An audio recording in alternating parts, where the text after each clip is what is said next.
just like, you're waiting for me to say something. That's what I thought. But I can.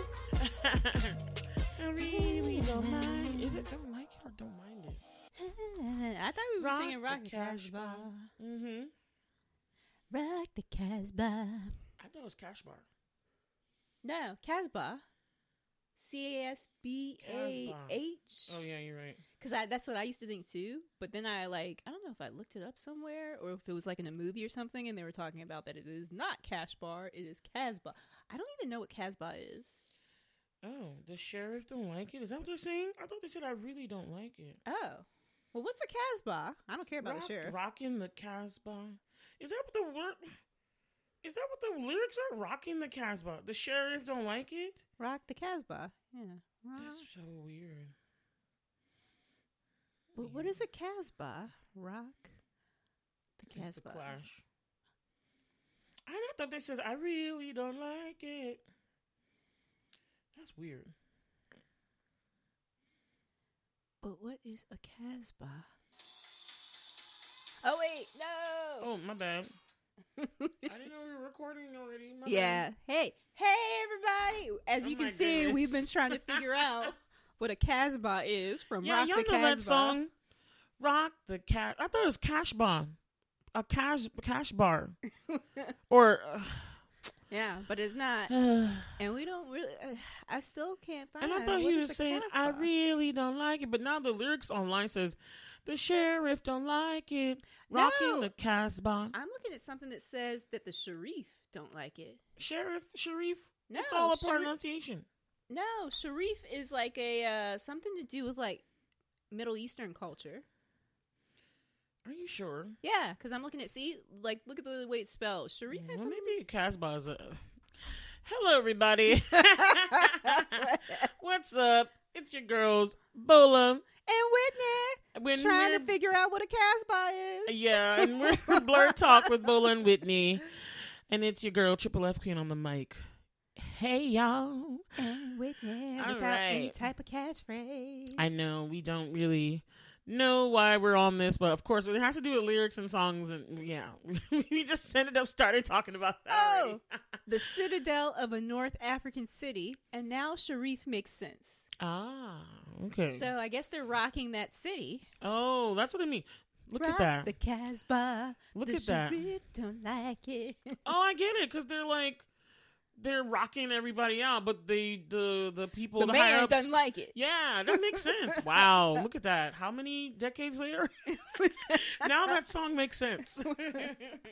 Or, I'm not gonna lie, probably only heard the chorus of that song. I only really know that those lyrics, Rock the Casbah. Like, when you said the Sharif don't like it, I was like, I didn't know that was part of the song. I thought it was saying, I really don't like it. So I was wrong completely. Anyway, how y'all doing today? What's up? It's our second episode of the month. You guys getting a double episode in 1 week, y'all. But that was really because we didn't get around to getting one out early enough. Yeah, y'all listen to the last episode, know why. But now we in the episode 2 for the month, June. 2 of the week, and we're continuing our awesome caper and heist theme, but in a different way. That's right. Tell them, Whitney. It's about Cruella de Vil. Cruella de Vil. I thought you knew the rest. I was going to just copy you. Somebody will. I don't know all the words. Cruella de Vil. You know what I realized, Whitney? We really need to make sure we learn the words before we start singing these songs. You know what? It don't matter. The words don't matter. People know what we're talking about. Or at least if they're like around our age. You know what? You don't even have to be around our age, because like the 101 Dalmatians is like really, really old. Yes, it's funny it is. How like when you go back to like look at some of these movies, like how old some of them are. Like not things like Little Mermaid, because that was like 89, but like Sleeping Beauty, Snow White, and stuff so like that. Old, the 50s. So old. And like Bambi's like super old. Mm-hmm. But I guess because Disney keeps doing their vault thing and they like re-release it, it's like it seems new to you. Yeah. And then no one has really tried to redo the Bambi movie ever. No one has really tried. But all the other old ones they've tried to redo. Yeah, no, I don't think that would be a I don't think that would be good. Yeah, just leave Based on what happened with Lion King live action, I just think we just leave the animals alone. I didn't even watch it because I heard so many bad things about it. I mean, it wasn't bad. It's just that it wasn't as good as the original one, and it was not there. There wasn't a need. Mm-hmm. There wasn't a need to. Yeah, they have all this new technology, but where's the spirit? They should have animated the eyes a little bit so we can feel the pain. Aslan in Narnia, you could see his face. That is not what I was talking. I was talking about Aslan from Narnia. When you watch the new Narnia movies, they're not new anymore, but the newer ones done by Disney with Ben Barnes, my baby daddy. I knew it was coming. You can see it, Aslan. He looks realistic, but you can see his face. You can see emotions coming from the eyes and stuff. Yes. And I heard that didn't happen in The Lion King. No, they made them extra super real, photorealistic. Yeah, and I was like, that's not the point. That's not the point. You can't connect as well. Yeah. Wow, it just looks like animals doing stuff. Yeah. No, it's not fun. It's not fun. Anyway, so we are talking about Disney's Cruella. So apparently Disney's having this thing they're doing now. It's a trend now where they're just doing origin stories. And I like that they're kind of doing them for the villains, and they're making us a little, sympathetic to their cause, or at least their character. Yeah. So they're changing them a little bit because, Maleficent, they're like, she was not. Well, actually, no. Everything kind of, sort of happened almost the same way. There was a twist, but it kind of followed a little more or less the kind of original animated story. Cruella, I feel like they departed a little bit more because you had Roger and Anita weren't in it as much, and they weren't they didn't start off with the dogs. And spoiler alert, you guys know that there's always spoilers in here. Mm-hmm. But you see in the Cruella movie, Cruella actually gave them Pongo, which is and very Perdita. Interesting. Yeah. So we are going to be reviewing Cruella, the movie, starring Emma Stone, Emma Thompson as well, and plenty of all other the awesome Emmas, people. y'all. I know all the Emmas. All the Emmas. It seems like all the Emmas act. There's Emma Watson, Emma Stone, Emma Bunton. Oh, wait, no, that's Baby Spice, but she's awesome too. All right. So first, we're gonna go into what you're blurting out about. Oh, go you Whitney. Can start. Okay. Me? Okay. No, you go. Okay. So I am blurting out about the Darkangel book series by Meredith Ann Pierce. So it's 3 books, y'all. The first one is The Darkangel. The second one is A Gathering of Gargoyles. And the final one is The Pearl of the Soul of the World. And I just I love it. It's probably my favorite book series of all time. And just even the titles are so well done. A Gathering of Gargoyles, love it. The Pearl of the Soul of the World, it draws you in, which might have been why I got drawn in way back when in either middle or high school when I originally read them. And I've been collecting them now. I've got all of them in actual physical form, though I am still looking for the Pearl of the Soul of the World in the original edition that I read, the cover, I mean. Because I've got this hardback one, but it doesn't have the same illustration. And I don't like it as much as the one that I read, but I've got to find it. So I guess I'm collecting them at this point. I don't blame you because I remember with Harry Potter, those are my favorite books. Mm-hmm. There's so many book covers, but I just love the ones that I saw growing up. Mm-hmm. I just if I ever get them, I'm no, I don't even care about the movie cover ones. I like the ones that were drawn by the Scholastics people. Those are the ones I like. And let me just bring up another blurty topic. And for me, that is this not well liked by me trend of the photo covers, which I am not fond of. I want to go back to the days where there were actual illustrations. Yeah. I love these. When I see the photo covers, I'm just meh. Meh. Yeah, and then especially if they do live action movies or TV shows or stuff, so then they print the books again, and then they have the people from the show do the cover. Wow. Yeah, so I'm with you. I really love illustration. Book illustration is so important to me because it draws you in. Mm-hmm. You really want good illustration. So yes. I hear you, Whitney. I hear you. I'm all down for I like traditional illustrated books. Yep. But yeah, you guys, I am going to get Bola to read these books finally, and she gave me the clue as to how I can force her to read them. Y'all see what I have to deal with? I will buy them for her. And because I've spent money on them, she has to read them. Okay, so I'm going to go into apparently we're both blurting out about books. Okay, and so I'm blurting out about the Shadow and Bone trilogy because actually the whole Grishaverse, everybody who's a Grishaverse fan knows that's called the Grishaverse. Because my birthday was on Saturday and Whitney got me these books and I was like so excited. I was like, yes. I was like, oh, I dropped enough clues that somebody would get me these books. Oh yeah, I was like, you dropped this. Let me pick that up for you. Yep, I was gonna get them myself because I was reading. And she's read them all, like, and audio listen to them, but she was like, she just wants to have the books. And there's something to be said. That's another cool thing about like reading. Like, well, me personally, I don't pleasure read through audiobook. I prefer to like read. If it's like a self-help something or like something like that, personal development, I will listen to those via audio form. But I really like reading them if it's something for pleasure. That's my sister too. She was saying that she didn't like somebody else's voice on them. And I even like, to me, it's like I'm the opposite. I like reading nonfiction and fiction. And so I sometimes have my nonfiction stuff on audio and I'll be listening to them on car ride and everything. And it helps, especially if I can't buy the book or whatever, because I pay for my my Audible subscription. So I was like, let me just get my book with the credit and listen. And sometimes I'm like, I want to take off. For the nonfiction, I want to take it off so I can read it and digest the information myself. Now, I will say for you on that there are certain audio, like personal development audiobooks, where I also go back and buy the other ones. Because sometimes, I mean, listening is fine, but especially if you like might want to like take notes or something, it's really good to have. So I will like sometimes go back and also buy like the ebook so that I can like highlight and make notes. But for me, I'm the opposite. I actually thoroughly enjoy listening to, because a lot of times actors are the ones that do the voiceover work for books and stuff. So because they can change their voices and do different accents and do different styles and stuff, I enjoy it. It makes me like get more immersed in the books. Like I love hearing and then reading. I like doing both together. Sometimes if I can't, I will just listen, and then I can follow the story because it's like it being told to me, because I like listening to stories.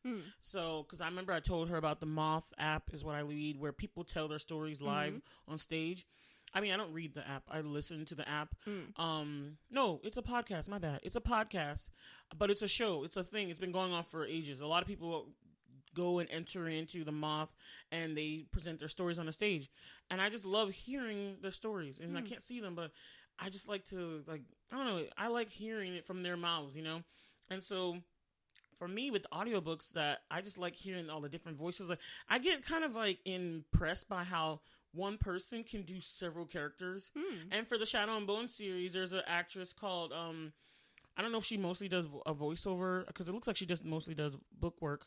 But her name is Lauren Fortgang, and she did these books. And there's so many characters in the Shadow and Bone series, and she did like all of them. And I was impressed when she could change her voice and I knew which character she was doing. And even if I wasn't paying attention as well, I was like, oh, she's doing the Darkling. Oh, she's doing Alina. Oh, she's doing Mal, or she's doing Zoya. Those are characters in the story world. I was very impressed. And I'm listening to the duology, which is the next one, Six of Crows, and I'm on the second book, Crooked Kingdom. And they actually got 6 different people to do the book, to do the story. Oh, wow. So that it's funny because the way they do it is like the book, that chapter is told in that character's point of view. So Casbah is one of the characters. Kaz has an actor that does his voice. But within his chapter, other people will be talking. Other characters talking. So that actor will be doing Kaz's voice, but then he will also do a Inej voice and Jasper's voice, Nina's voice, other characters' voices, anything else. And then the next chapter, let's say Nina's the next chapter, a female does her voice, but then Nina will do Kaz's voice and Inej and everybody else's. And it's so interesting to hear all of them do, but I like having a different sound when I know it's like, oh, this is Jasper's chapter. This is Nina's chapter. This is Kaz's chapter. And there's a voice attached to it. So I'm just all for it because I love listening to the books, fiction books, just love listening to them being read out. So, but the books I love. Thank you so much, Whitney. I love you. Oh, you're welcome. Thank you. It was a great birthday present because it's like something I really wanted. So now I'm like, great. I only have to buy like 2 or 4 more books to complete my collection. And so again, the Shadow and Bone series is just like, I just want to get into why, because I kind of alluded to it a little bit in the first episode, our Lupin episode. Go check that out if you haven't. It was released earlier this week. Mm-hmm. So go check that out. But I like the world building, and then someone who likes to write, and hopefully would want to be a writer someday. I'm in awe of writing styles and world building and character plots, and like how I'm just amazed by how they put it together. Like it takes a lot of knowledge, a lot of information, a lot of work to build these things. And like this person, Leigh Bardugo, she really built this world. Like it's almost as if the world is itself a character, and it's almost as if she like. And not even almost. She probably, like, to me, I feel like she has this whole thing mapped out. She's got all the currency, all the, like, the points, she has a story governments. Bible. Yes, everything is set up in this world. And I love it. To me, it's almost, like, wonderful because it's, like, better than, like, trying to make everything fit into the real world. Just making your own world, and you can make your own things happen, and you can have things that happen in the real world as part of your world, but change it completely. And, of course, it has powers and stuff and fantasy, and I just love that. So that's my favorite genre of books. And so I was just thoroughly happy that I got them for my birthday. We'll drop some links in the show notes, you guys. Y'all go read, drop and then watch Shadow and Bone. Watch it. Yes. We'll drop a link to the show and to the books, and I will drop a link. Also, we'll drop a link in for the Darkangel series as well. Also, Shadow and Bone's been picked up for season 2, so I can't wait. It's coming out. I know I'm like extra obsessed, and no one like is on my level with how much I love Shadow and Bone. But honestly, to me, it's a YA book, but it's almost like not. You know, it's like adults honest, can get into like it. What I love. I love YA, period. Like, I continue to read YA because I don't know. I just really love YA. Yeah, that's the genres I've been into. Like, my favorite book series, Same. Harry Potter, Shadow and Bone, Children of Buttermilk. They're all considered YA, but I just enjoy them. Tamora Pierce. Well, Tamora Pierce is really basically my girl. I mean, Meredith Ann Pierce is my girl, but the only 2 series that I know that she's put out are the Darkangel series, and then she has like this Firebringer series, but they're about like horses or unicorns or something. And I'm not as much into unicorns. I'm not into like, animal stories. It might be really good. Maybe at some point I'll check it out, but maybe I'll just like stalk her down on like media to just like, hey, so I kind of just want to find it and ask her questions like, how did you come up with this? Because the world building in the Darkangel series is so good. You would love it, Bola. You really need to read. All right, Whitney. All right. This is my Blerd Out, okay? All right. So let's move on. So you guys check out those books and those movie series, TV series, everything we're going to put in the show notes. So we were getting bookish, y'all. We're getting bookish. That's right. All right. So now we're going to talk about Cruella. The movie. If she doesn't scare you, no other thing will. I wanted to let her finish because I was like, so you do know the lyrics. They come and go. I might not even have gotten that right. So like I said earlier, it's like there's a trend in like showing the backstory. I'm not going to lie. I really, truly love an origin story, movie, book, whatever. Like a backstory thing. I hate to go back to Shadow and Bone, but like with the Shadow and Bone series, the Darkling is so much presented as a villain character, but she wrote like a small short story, which is about his life. So you saw like his origin story a little bit, like what happened in their life and how he became, like how did he grow up? You know what I mean? What happened? What could have happened in his life that you could see that, oh, he could become this way. I'm fascinated by that stuff because I love knowing how somebody became, especially if they're villainous characters. You're like, what twisted them? What happened to them? Who hurt you? Yes, exactly. How did this happen? And so this origin story for Cruella, I loved it.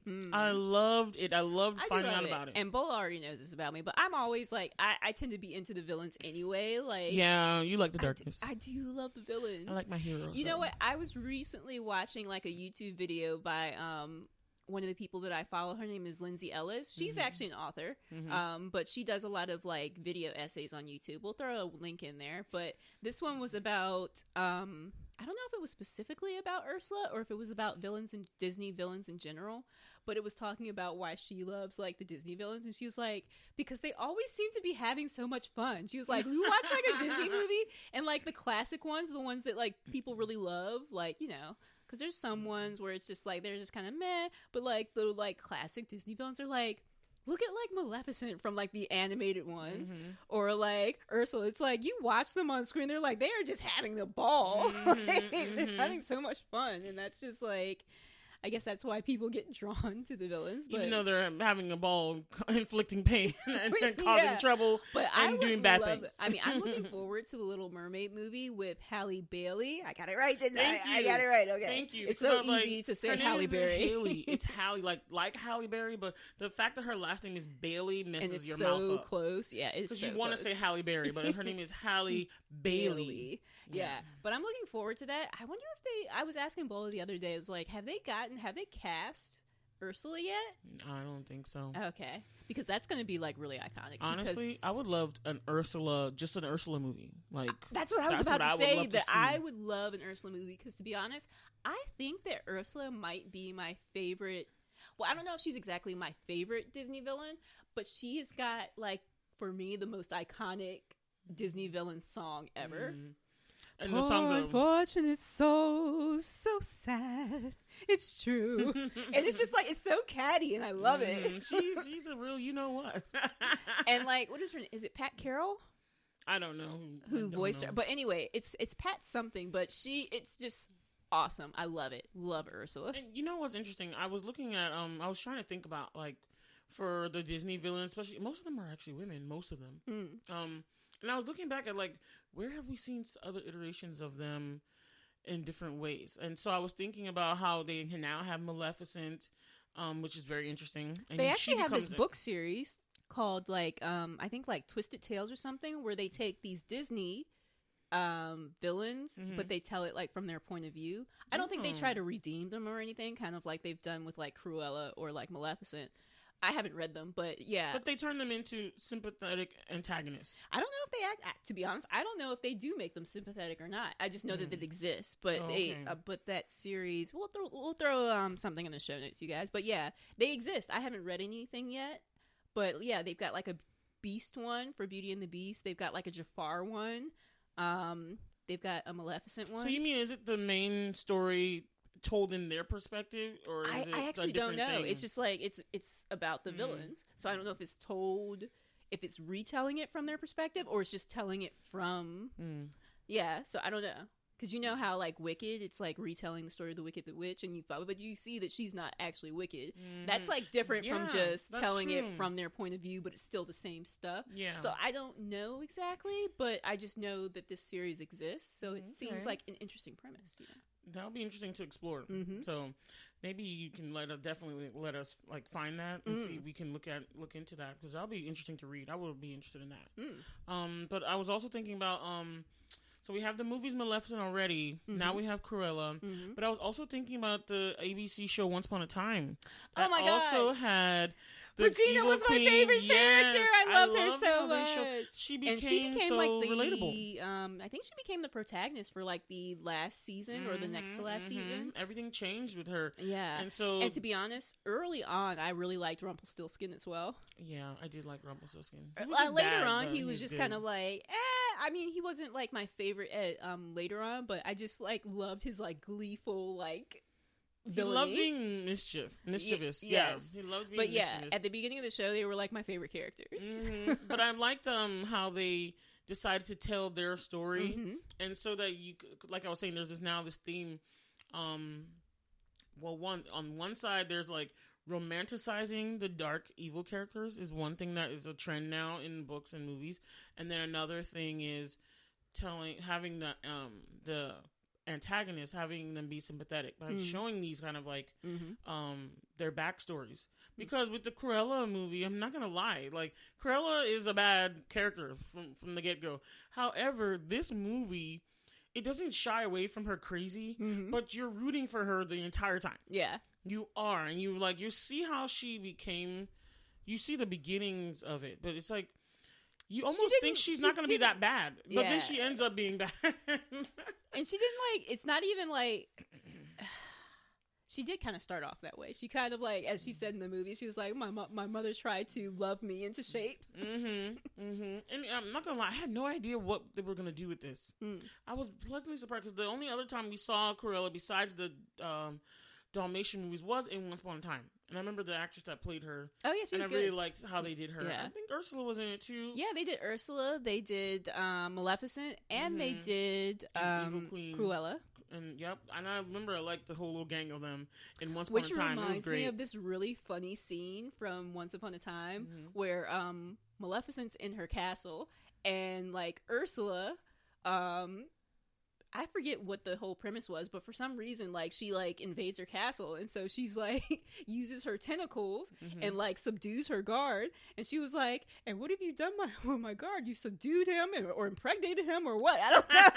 And it was just hilarious. That's a good line. That's a good line. Yeah. So it does seem like the villains have all the fun, but what is unique about this new Disney reiteration of Cruella is, it's it has so much, I don't know, when watching the film, I didn't know what to expect, but I was blown away, really, by what was happening in the film, because I was like, yo, they really just did it. I wasn't expecting to have, a fashion movie, and I forgot that Cruella was a fashion designer, so, yeah, of course there's gonna be fashion in it, but the fashion was on another level in this film. Oh, yeah, it was awesome. The fashion was phenomenal. So, to me, it's this movie is Devil Wears Prada mixed with a little, maybe Harley Quinn mixed with something else. Oh, Harley Quinn. Okay, yeah. Just because of the crazy. Yeah, she was having fun being crazy. Yeah. But she was also sticking it to the Baroness, who was the main, antagonist in Cruella's story. But it was a mixture of both, because, there was the Devil Wears Prada thing where she was basically Anne Hathaway's character coming in, and there's this boss lady, a designer who's mean, and he's very cutthroat and very I'm the shit. You just have to get on my level, and all that was there. And I was like, oh, I was getting the vibes of oh, this is gonna be good, and I was loving it. And then you also have the capers and the cons and the things that they were pulling off, because the story of Estella is kind of really sad. So her name was Estella at first, and then we found out how she becomes Cruella. But, and actually, her mom first gave her the name Cruella. Because when she was young, she was mad. She would have a streak of mischief, or kind of she had a mouth on her, and her mother's like, okay, let's not have Cruella come out. Let's tell Cruella thank you, but you may go. Knowing what we know at the end, I would not. I'd be like, oh my god, I can't take care of this child. I can't. I'd be like, I cannot take care of this child.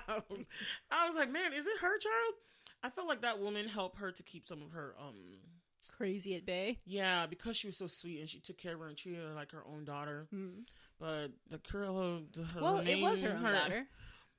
No, I'm talking about the woman who took care of her. I know, but it was at that point. As soon as it was if you adopt someone, that is now your daughter. That's true. But yes, let's continue to talk about Cruella. What other things did you really like about it? Oh my god, I loved the dump truck scene. Oh my god, the garbage dress. Yes. Oh my god, when she gets out and then they pull off and the entire thing is this huge train. I was like, oh my god, snaps. That was awesome. There was series of where basically there's so in the story, Estella is a really good fashion designer, and the Baroness is the mainstay established one. Yeah, she's got her own fashion house. Yeah, she got her own fashion house, which means people work for her to make looks, but she's better than her. And then she tries to show her. Well, maybe let's say Cruella is better. Cruella is better than her, and so she kind of shows her up. Because there's a lot of hers, we want to distinguish which. My bad, y'all. So Cruella tries to show up the Baroness all the time without letting her know that she's Estella that actually works inside her fashion house. And the way that Cruella, I mean, I'm telling you, Cruella just shows off. With pizzazz, with, oh my God, the costumes, the looks, the hair, everything was amazing. It was. And I thought it was interesting that she was born with the black and white. They made it so that she was born with the black and white hair. Yeah. Because I always assumed it was a choice. And the way that she, like, so she went through the world as Estella. She dyed her hair red to make it, like, to, you know, to cover up the fact that she, the black and white, because it was very distinctive. So when she was, like, outdoing the Baroness, since she worked for her with the red hair, when she was Cruella, she was like her natural hair with like the black and white, and she just wore a wig as Estella. She had found a red wig that looked very much like her, which she had when it was dyed. Yep. And it was just so, oh my God. It was amazing. I mean, the outfits that they wore, like, I remember there was like a tie necklace that I'm like, I need to find that and buy it because I need it in my life. Just the fact. And then, okay, so who plays Cruella? It is Emma Stone, the lovely, awesome, big, beautiful eyed. I love Emma Stone's work. Like, anything she's in that I watch she just emanates. Like, I don't know what it is. She just so much talent. She just gets herself into the character. You know, she like, there's none of her in it.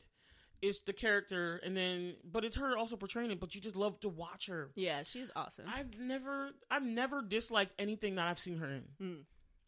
Like, because you know, there's some actors you're like, I like you, but that movie was shit. You know what I mean?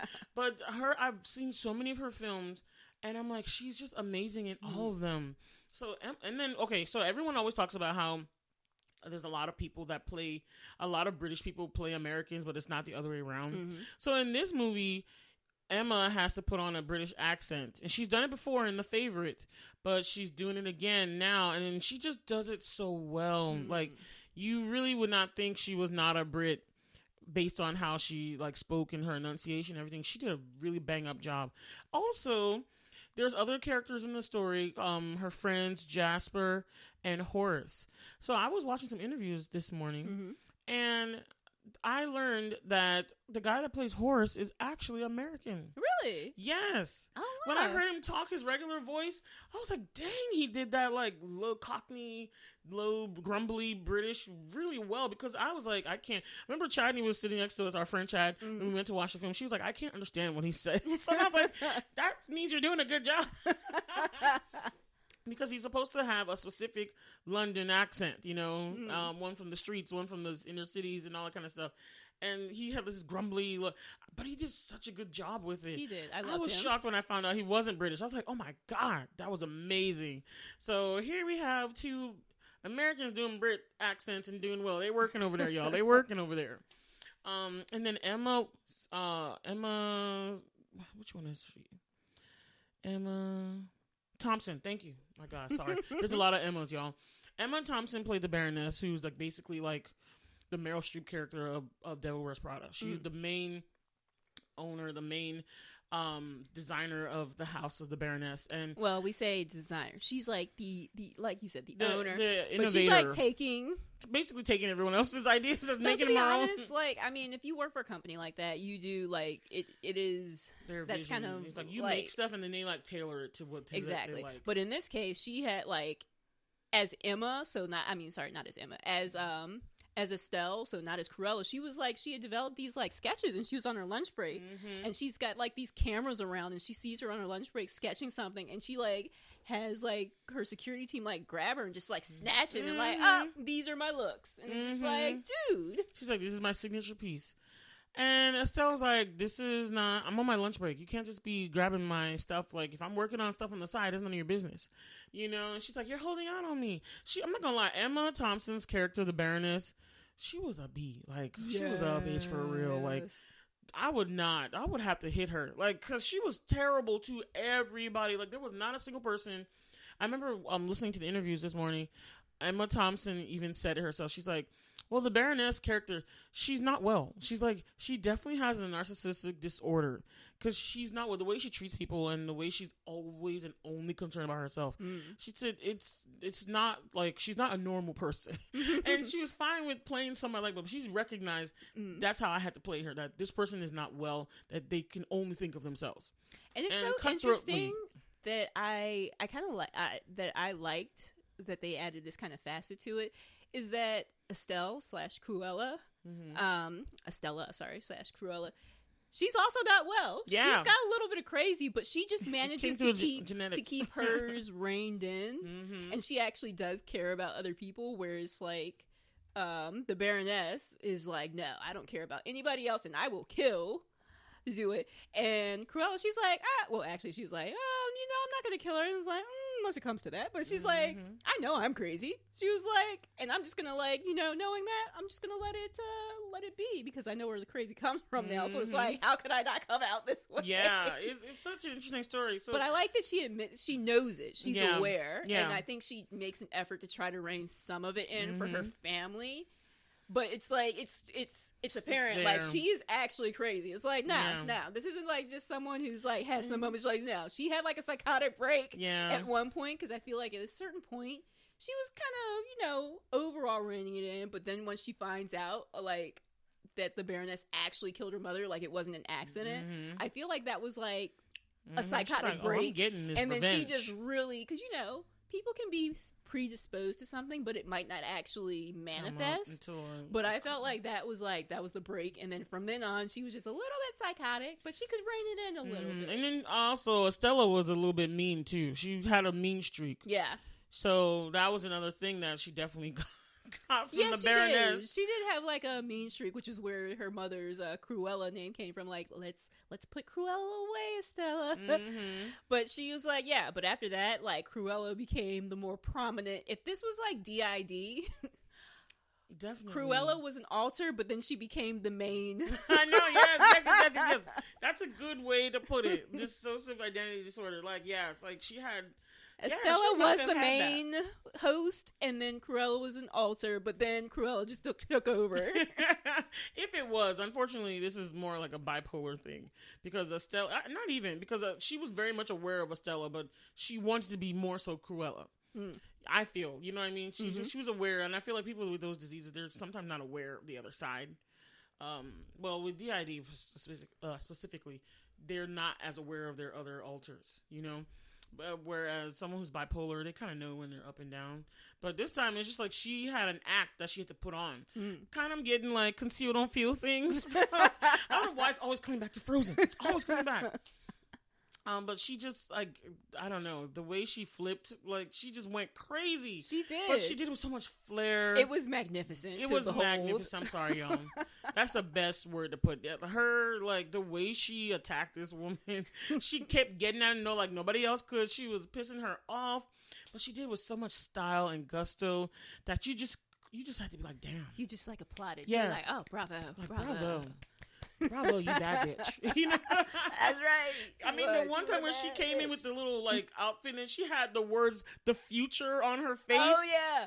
But you know what my favorite piece was like near the very like when she first came out as Cruella, and she had like this white cape on, and she had like. She poured like all this like it was all, like I think it was alcohol that she poured around her, and then she's like, "Does someone have a light?" And then she gets a light from someone, and she just drops it on the floor, and her entire white cape just goes up in flames, and she's got this brilliant red dress. Yes, and it was supposed to be. And it was supposed to be a black and white party, right? Yeah, I think so. So no one was supposed to wear color, but she was like, "I'm coming in color, bitch. I'm coming out. I want the world to know. And the funny thing is, like, got to let it show." Okay, sorry. The funny thing is that the Baroness, like, she was kind of like, "Oh, I see you. You might be on my level, but I'm gonna take you out." That's the thing. She was it struck. If it moved her or like grabbed her attention, it was automatically a threat to her. But she had to recognize this is a contender. And then the more that Cruella kept doing it, the more she was like, "Oh, this bitch about to try to take me out, and I'm gonna take her out first." So she got evil with it, like she usually does.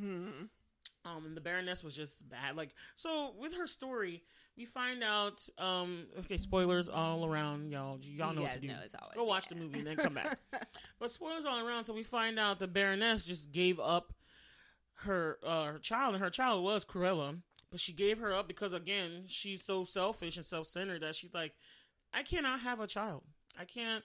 And I was like, wait a minute, what does your husband say? You just gave away his child. Like, she was we know what happened. Like, the husband didn't know that that's what happened. She told the husband that the child died. Oh, yeah. Remember? Because, Mark Strong's character was telling her about it. That's right. Thank you. Because I was just thinking about, because then, remember, he died. And I get the feeling that he kind of wasted away because of, maybe heartbreak. She caused him to waste away. I get the feeling more so that he probably, well, you could be right, but I got the feeling like it was more heartbreak. Like, oh, he wanted a child, yeah. So, anyway, she was just one of those alpha, like, in charge. Like, her character, she her was personality. What is that? Head bitch in charge. Oh, yes, definitely. But the way her character is, like, she has to be dominant. So, I feel like if the Baron might not have been so dominant. Yeah. So she could, like, subjugate him, like, hey, chill out, I'm running things. But so we find that out that's the story the whole time. But we never know. Estella never knows. She just knows that she was at the Baroness party, and that woman might, like, she needs to get into her fashion house because she wants to work for her store and, like, you know, just get up there because she's so talented. She would actually make their costumes and stuff for the heist and the jobs they would pull off. Her, Horace, and Jasper, and they've been doing that since they were little kids. What was the friend's name? Because he was cool too. The Anita? Artie. Okay, right? Yeah, from right? the shop. Or Archie? Was it Artie or Archie? I'm not sure. I thought his name was Arthur.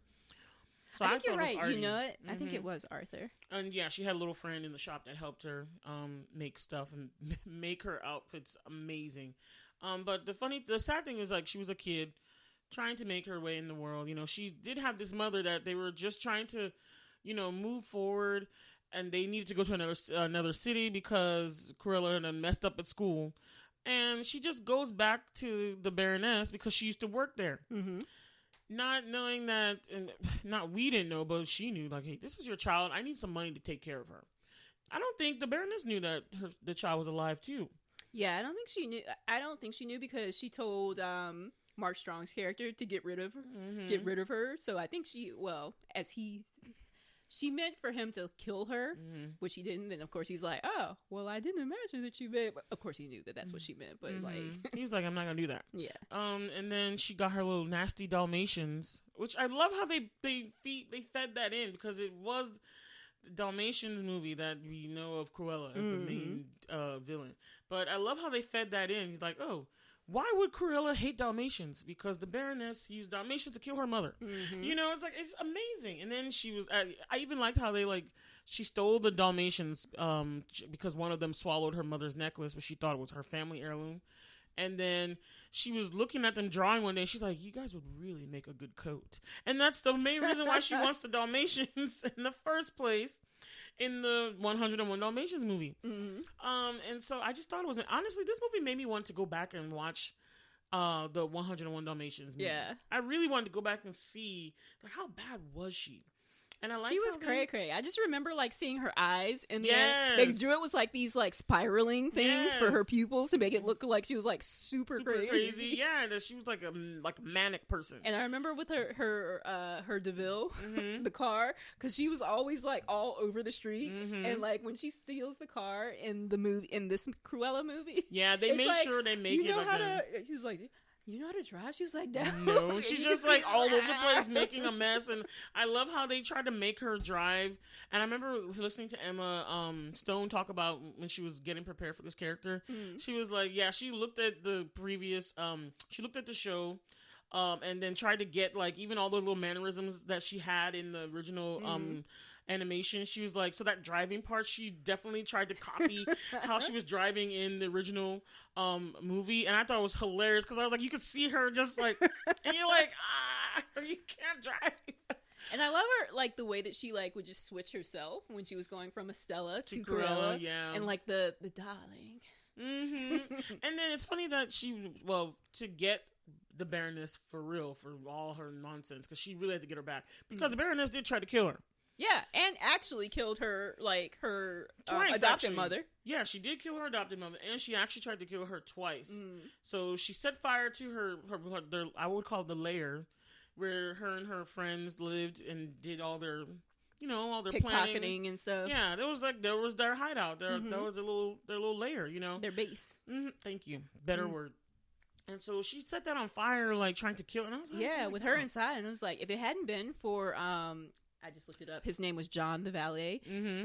For Mark Strong's character, like pulling her out, she would have died. Like she straight up was like, "Nah, I'm killing you." Yeah, and then that's the issue. She didn't mind killing anybody. That's what was so terrible about the Baroness character. Like, she didn't care about anybody. Like nobody was better than her. Nothing. Not a single person. And even when you think at the end she's gonna turn around and be like, "Okay, I'm gonna hug my daughter. I'm gonna say sorry." But the thing is, Cruella knew her. Cruella knew that she was going to try and kill her. So she's like, let me see. And then she, of course, turned on her and she's like, oh no, forget it. And then she pushes Estella over the ledge. But luckily, she made everybody see, so there was witnesses. So she couldn't say that, oh my gosh, she fell. No, you pushed her. But she actually did try to say that. She fell. Despite the fact that everybody tried to faint, like, I don't know what happened. We're like, bitch, we saw what you did. You tried to kill, you killed her. And so the funny thing I thought was that it was almost symbolic that she was killing Estella as well. She's like, Estella had to die because now she had to stay Cruella. Also to keep the Baroness in jail. Yeah. Nobody knows Cruella is Estella, point. Yeah. Because that is going to keep her in there longer. Actual murder as opposed to attempted murder. Yeah. So John the valet character was very interesting because in the beginning you think he's like a rudimentary henchman, like an obedient one. Because of the way he was like chasing her as a little girl, trying to get her out of the party. You would never think he would have this change of heart.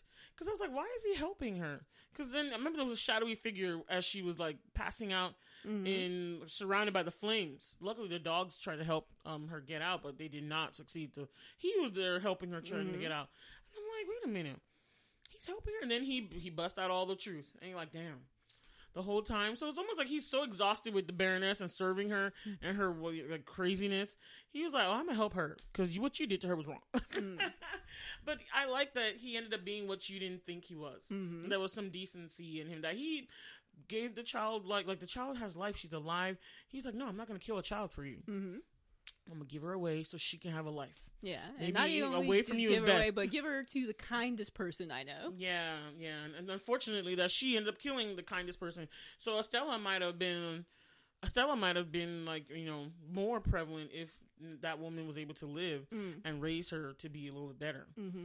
But I just felt bad she became an immediate orphan, and then she just had to make her own way. I love that scene as well when she goes back to the fountain and she was like, I am Cruella. That's just, this is just who I am. She was like, but I will always love you. Yeah. I felt like, for her too. She loved that woman who took care of her. And she was like, I can't be the person that you wanted me to be because that's just not who I am, but I will always love you. And I love that part. I like when they humanize the villains because it's like no one is all black and white. No one's all dark. And, I just like humanizing them. And getting to see, like, yeah, they're the bad guy, but they have their reasons. You understand? Yeah, and she wasn't. And I wouldn't even call her the bad guy. I mean, she wasn't 101 Dalmatians, but in this movie, she was just. I mean, I love the layers, the dynamics. It's like she's not a villain. She's kind of cray cray. Yeah. She's not kind of. She's a lot cray cray, but she's not a villain. She had a reason for what she was doing, and she didn't. Well, in the 101 Dalmatians, she was the villain. But that's why I said in 101 Dalmatians she was. But in this her movie, story, no. She was not. She was just crazy. But she wasn't and like she was super a villain. Talented. She was like a genius designer. Like so it's like people are saying often that I don't know why it's said that often like super creative people often have like personality disorders or like attitudes or issues or like even they say of writers, a lot of writers are depressed. Like all those kind of things when you're like super creative, there's some other like balance or something. I don't know, but that's what people say. Yeah. And I just thought it was interesting that they kind of like put that in there because it was like she needed an outlet and had that crazy frenzy, that passion she had for fashion. She couldn't let it out, and what she was doing, she was just doing these petty pickpocketing things because they had to survive as orphans in London in the 1960s. Yeah. Because the main story where she's grown up takes place in the 70s. So it's 70s London. kind of like punkish 70s London. And so a lot of the music of that time was in there too. I loved like the eye makeup that Artie had. Yeah, the little star and everything. Yeah. And so another character of the movie was the music. So this movie has like authentic 70s music. It's like, it was amazing. Like all the songs and the music, I was just like, yes, this is good stuff. I was like in awe. I was like, yes, the music fits so perfectly everywhere. And I was like, wow, they really put these songs in here like that. They did. I think it was great because it kind of went with her, you know, she had this indie punkish like thing going on during that time, and she was doing it, you know. She was. You could tell a lot of work was put in to, like, you know, reimagining the world, putting the color schemes, everything. Like, it was just all, I love when it all comes together in the film, and it just works so well, and then all the pieces were flowing. Where the music, the costuming, I read that she had like 47 costumes. Oh, wow. Yeah, that's a lot just for her. That's a lot. Just for her. And imagine the costumes that the Baroness had to wear. You remember with like the dog, I forget the dog's name, the little dog, but it was just so funny. Like when they had the dogs, like, the rat. We need to talk about the dogs. Oh my God. So they had some smart ass dogs in these, in this picture, because the dogs did a lot of work. They had their own dogs that were helping them run their heists and stuff. And this one little mini Chihuahua mix or whatever, that little mini one was doing a lot of work. They better pay him. Like, when it was like supposed to be like a giant rat, and they had like this tail that they put on it to make it look like, that was so funny. The dogs were so smart, so they made them part of the film too. They had their own little characters and roles, and I really liked that part too.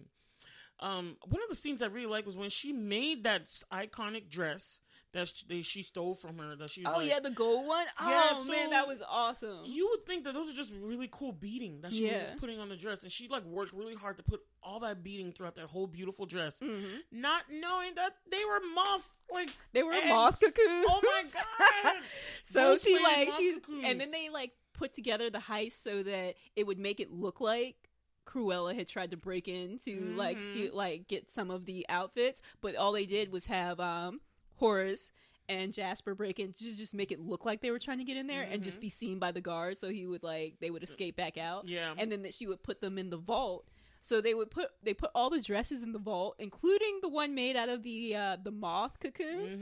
And then when the fashion show was actually about to start, the moths had no dresses. Oh my God. Because they had hatched and they had all turned into moths. So like they ate the dresses. It was the perfect thing. And then you just see her come out and she's like, bam. Her Baroness fashion show is ruined, but bam, me. You know? I just thought it was I was like, man, that's a badass move. I loved it. It was. Oh my God. That's the thing.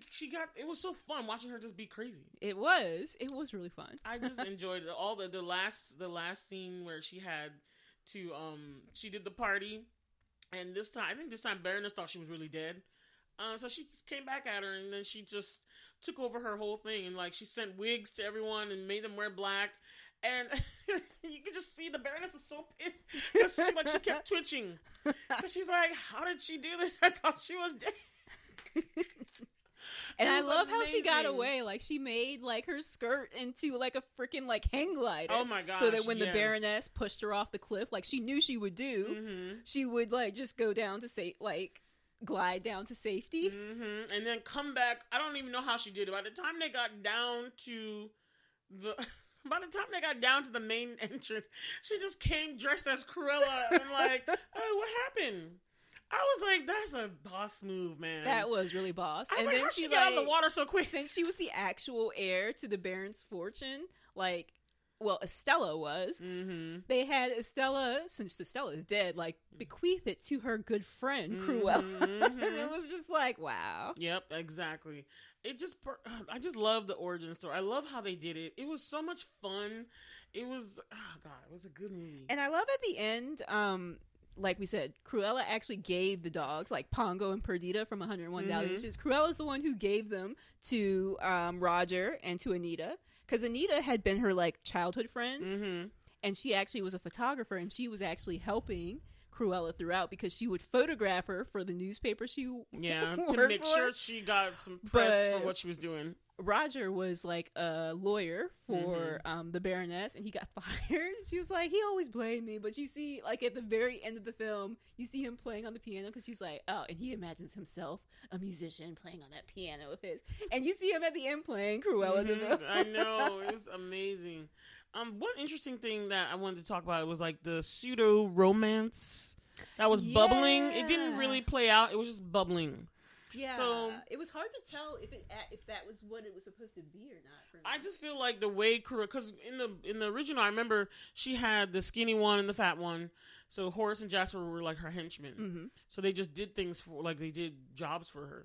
And then of course she started being mean to them when she was Cruella. She just started acting. Honestly, she started acting like the Baroness a little bit. And even I was like, okay, tone it down because they're not used to you disrespecting them like that, and they're not gonna take it. So I was like, we're not gonna take it. We're not gonna take it. We're not gonna take it anymore. Exactly. They were like, we're not gonna take this.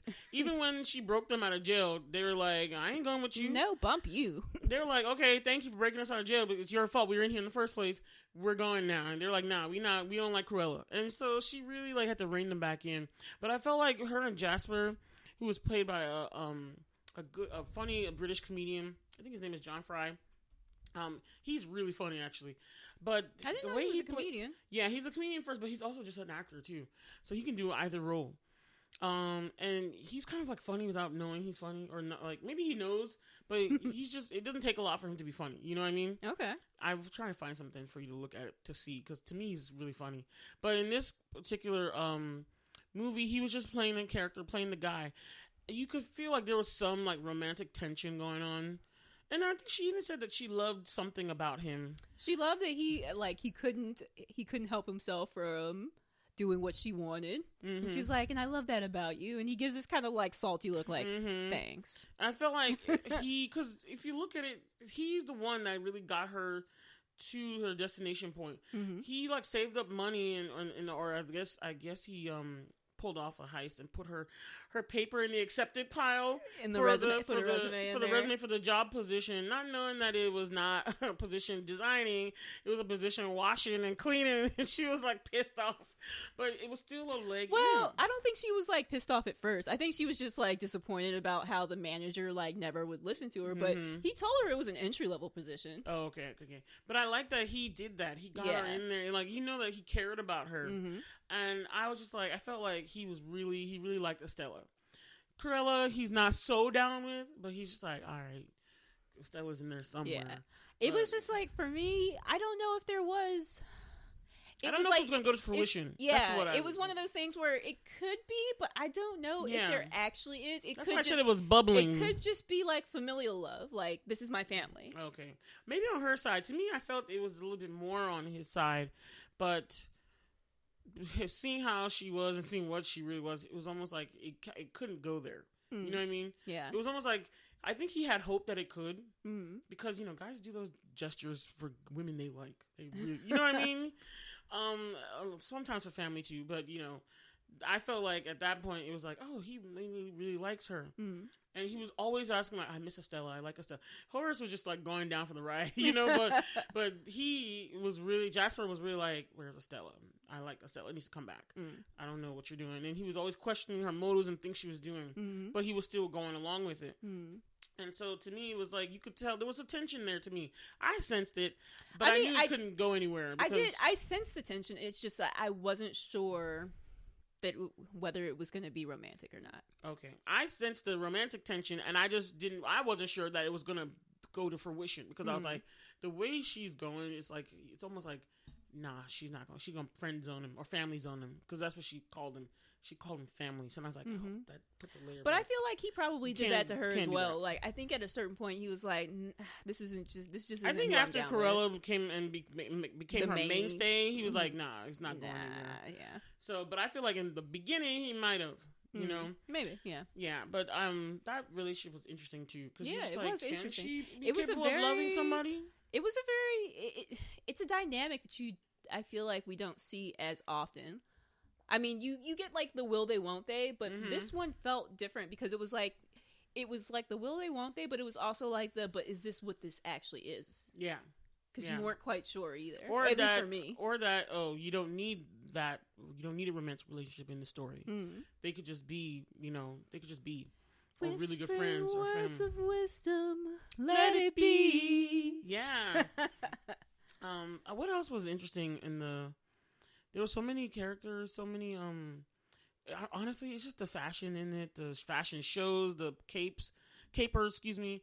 There was capes too, actually. And I absolutely loved and adored all of the Cruella outfits. Like, those were my favorite scenes. They were fantastic. She was just, and then Emma Stone has this, because her face is so I don't know if it's because her eyes are so big. Panache. She does have panache, but she has such an expressive face. Like, there was some times where she made some faces. I was like, did you guys see her face? And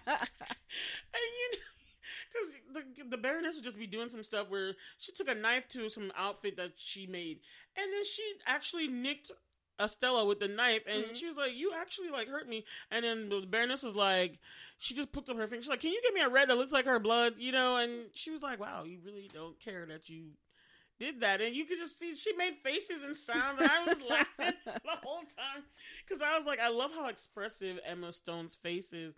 And in her acting, she used her face really well. I really liked this movie. It was way better than I expected and thought. And you see, I felt the same way, because, like, when we went to see it, like, Bola wanted to see Cruella. And I was just like, okay, I'll go along for the ride. Because I didn't know you weren't interested in that. I saw the trailer. I was like, this looks good. I just, like, I guess I didn't really keep an eye out for the trailer, but just seeing, like, the, like, clips. Not, like, I never saw, like, a full trailer, but I'm just like, I don't know how interested I would be in a Cruella movie. It's been, like, a long time since I've seen 101 Dalmatians. I don't know if this is going to be that interesting, but then watching it, I was like, this was great. I liked it a lot. So, yeah, what do you rate the movie? I just gave Lupin 10 glasses in our previous episode, and I want to be wary of, like, just throwing out 10s left and right, but I kind of want to give it. If they deserve it, then they do. I kind of want to give it a 10 glasses. I agree, because I actually want to watch it again. I really want to watch the movie again. I was like, I kind of want to watch really Cruella again. You know what? I'm just go ahead. Yeah, I'm gonna give it 10 glasses. 10 glasses, both, like, double 10 glasses for the Cruella movie. Yes, guys. So this is like Blerd certified right now. That's what we're coining it that. We're gonna call it that. This is another good, and especially if you like I said, this month we're trying to do, this week I guess we're trying to do, like, heisty con caper things, and they're just so enjoyable. And when they're pulled off well, oh god, it's just amazing. And so, like, the last caper thing I saw besides Lupin was the Ocean's 8. And I would have given that one. Started rewatching last night because that was nice. And I gave that one like an 8 glasses, actually. But this, I can't remember how many glasses I gave it. I'm just saying in my mind. Oh, okay. I would give it an 8 glasses for that movie. But this Cruella movie, yeah, she gonna get a 10. Because there's so much more to enjoy besides the con. There's the revenge. Well, most of the time, I feel like there's always revenge plots associated. There's actually revenge in both Lupin and her story. This is true. Yeah, family revenge, and in Ocean's 8 as well. I think, like, any kind of heist movie seems to have a little bit of, like, a revenge element. Because, like, Ocean's 11, that was also, like, some revenge stuff going in there too. Because it's like, you're with my ex-wife though. It just works, you know. So I think you guys would love it. I definitely think you guys should watch it in the theater, because this is like such a big, bold film. Like, seeing it in the theater, and now that everything's opening up, if you're comfortable doing that, go get a ticket, y'all. Go watch it in the theater. It's really, really amazing. I just loved it. I might watch it again. What about you, Whitney? You know what? I might go take my mom to see it. Yes, do that. Yeah. Yes, do that. I think that would be a good. I think she would like it. I think she will. Especially since your mom is fashionable, okay? Yes, she is. She's a very She'd fashionable appreciate lady. that. She's very fashionable. She's awesome. All right, Joan. So that is our episode. I hope you enjoyed it. And don't forget to, hit us up. like, subscribe, follow us on our Instagram. You can email us reviews, comments. Maybe be like, hey, guys, watch this, review this, and let us know what you think. We really want to hear you guys talk about this. We got a suggestion the other day from a friend. Yeah. So we love to hear from you all. So don't forget to get social, everybody. Let's do it. Yes. All right. So we are blerding out. Bye, guys. Thanks for listening to our podcast. Please subscribe to our show on whatever podcast listening app you use and share the show with other Blerds and non-Blerd family and friends. And if you like our episode, please rate and review us on iTunes. The intro and outro music is Twilight by Caption. You can find them on SoundCloud, username Caption, spelled Capshun. The show notes are by Bola Hanson, and the audio engineering is by Whitney Booker. And you can contact us by email at blerdtalkbw@gmail.com. And also, don't forget to get social, you guys. You can find us on our social media at Instagram and Twitter, with our @handle being @blerdtalkbw. And we've got our individual things going on too, y'all. So you can find me, your Blerd Fashionista, on Instagram and Twitter at BolaStoryB. That's B with 2 E's like the insect. And I've got my own personal YouTube channel, just Bola Sade. That's BOLASHADE. D as in dog, E as in elephant. And this is Whitney. You can find me at my company, Luminavi Studios. The email address is wit@luminavi.com. That's WHIT@LUMENAVI.com. You can also find me on Twitter at Luminavi Studios.